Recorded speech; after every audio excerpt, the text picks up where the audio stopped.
Hi, my name is Josue Reyes. This is my end of semester journal assignment for the RWS 1302 on fall 2022. The topic that I chose for this whole semester, it was advocating against hunger and its food insecurity, especially in the El Paso area. I chose this important social issue because as a Hispanic who grew up in Segundo Barrio, the community in El Paso, Texas, um, myself and my family, we often dealt with a lot of humble beginnings as I was younger, and one of them was overcoming financial barriers, usually with a low income from both of my parents. As a family, we were always reaching out and attending local programs who help the community, such as programs like can't quite remember the names, but programs that usually help by donating food to the families, free food, free supplies, all that kind of stuff. Um, these help. These programs help the community. Um, it was just very, very essential for a living for the people in the community. I will be forever grateful for the initiative that all these people, their efforts had to offer, not just for my family, but for the community as well. So for my community genre analysis major assignment, what I did, I compared two articles. One of them being actually no, one article and a public speech. I think this assignment was a pretty cool assignment, honestly, because not only do you get to compare two different types of communication, but you get like a bigger understanding of the social issue.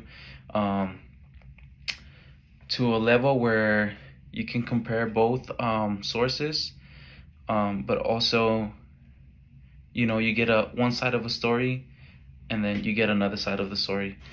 For the article, I talked about it was mostly about a senator talking about how El Paso has dealt with food insecurity and hunger, especially in the year of 2020 during the pandemic.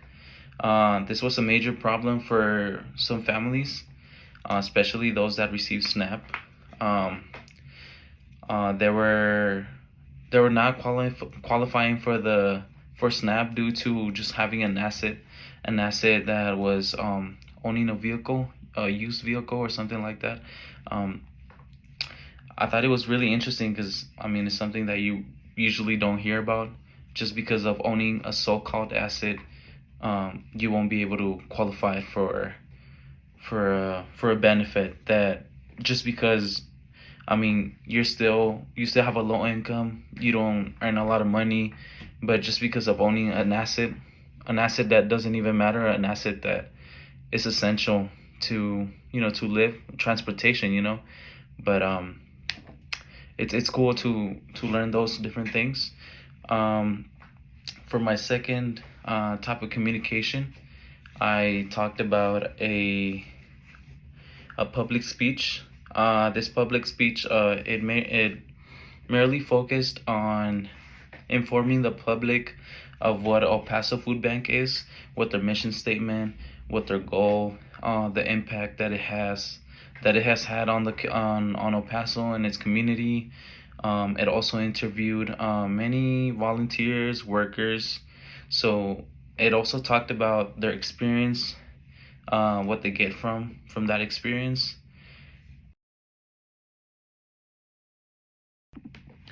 So for my local fieldwork, I compared my research with my local survey that I um that I did at the classroom. I asked students several questions. It was three questions and one open-ended question. I compared it to a national survey regarding my social issue. I think this assignment was overall a little bit more engaging. I would say this one would be my favorite one, just for the fact that I had the opportunity to ask other students what their opinion was, what their beliefs was.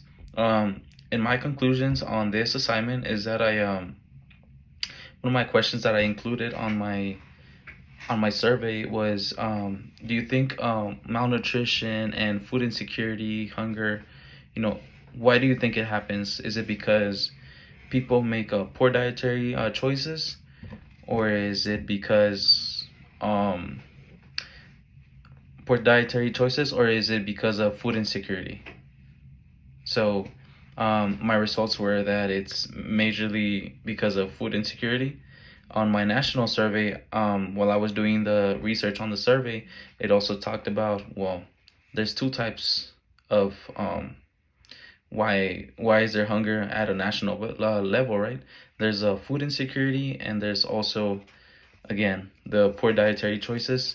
All the stats, it came to find out that it is also because of food insecurity. So I think it's pretty cool to see that, whether it's local, national, the social issue, it basically remains the same. Um, the same struggles, almost same stats as well. Um, it comes back to the issue that we're making this mistakes, and this social issue is happening because of the same reason.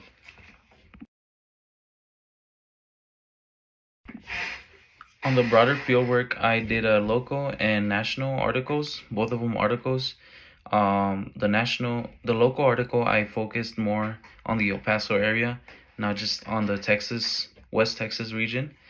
It was an article that talked about how there was a food insecurity increase in El Paso during the 2020 year of the pandemic, and how the numbers just skyrocketed, and it was a really big issue since we were already battling, um, the pandemic, already with having a lot of numbers in hospitals, a lot of people getting sick, numbers with people, you know, dying because of COVID.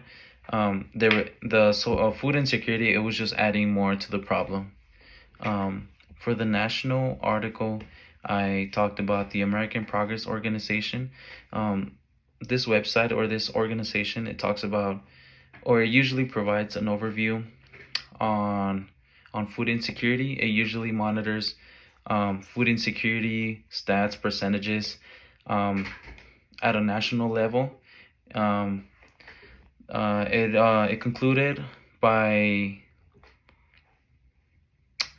saying that, usually people who are the most affected, or the groups that are most affected by food insecurity, are usually low income households, people usually of color, and single mothers that are due, and all of this is due to like historical and structural racism over the years.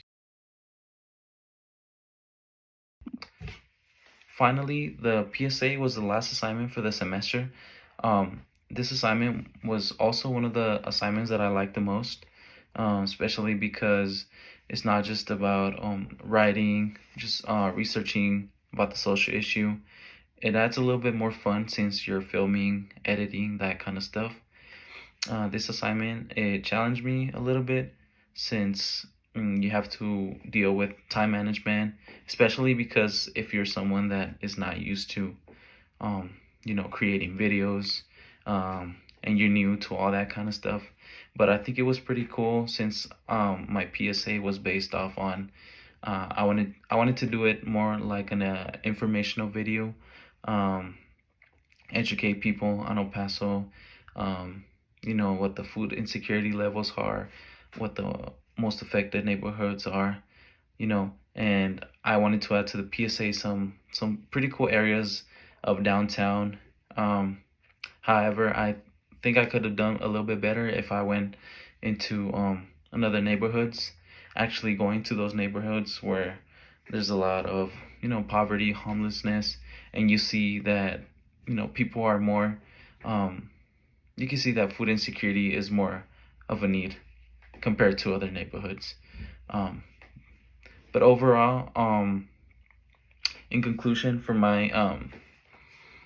for the overall my experience for this course, is that I really like the course, especially for the fact that it challenges us to research about a social issue, but at the same time, participate in community service. I feel like community service is sometimes that students often not do. Um, I feel like students are usually forced to do community service, especially when professors assign those kind of assignments to the students. I just feel like if I were a student again in this course, I would like to see more community involvement, community engagement in the assignments. So kind of do like a 50-50, maybe not 50-50, but include a little bit more of community involvement. Also for the fact that I feel like it's not a big thing on UTEP. I feel like a lot of students just attend class, go through their regular schedule, and just go home. I feel like UTEP is like a remote campus, and we need more of the student engagement, students being more involved in, events, participating. So I think we can start as a school, as students, as professors, all that. Um, Include a little bit more of, like I said, community involvement, campus involvement, um, participating in events that are going around in campus, just to make the students more involved and like school more and be more at school.